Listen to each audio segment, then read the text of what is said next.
Au bout d'une route qui serait sans fin si elle n'était celle des vacances, Cadaqués, ce saint-trope espagnol, a tant fait parler de lui depuis quelques années que plusieurs milliers de Français et d'étrangers poussés par la curiosité y sont allés voir. Le dépaysement est brutal. La sardane y remplace la bamba et la bourrée, et les touristes sont la proie du folklore. Sur la Costa Brava, Cadaqués est dans le vent, ce vent qui fait la mode au même titre que les peintres et les romanciers. En deçà des Pyrénées, on croit que c'est un port, au-delà, on n'en est plus tellement sûr, et Henri-François Rey paraît certain du contraire. Cadaqués est une île, bien que ce village soit obstinément attaché par des liens de pierre à la terre. Et ses habitants ont une mentalité d'Iliens. J'entends les habitants, les vrais, ceux qui disparaissent l'été et qu'on retrouve l'hiver.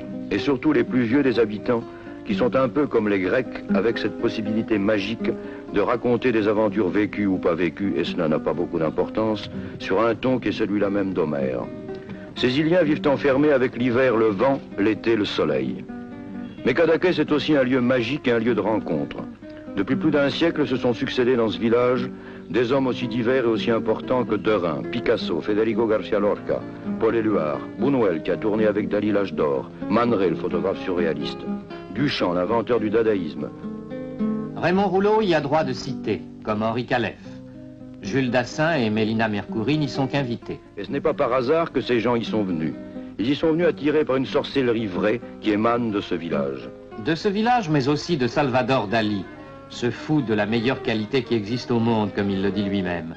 Et on peut penser que le goût de certains touristes pour les choses rares les pousse à vouloir le découvrir.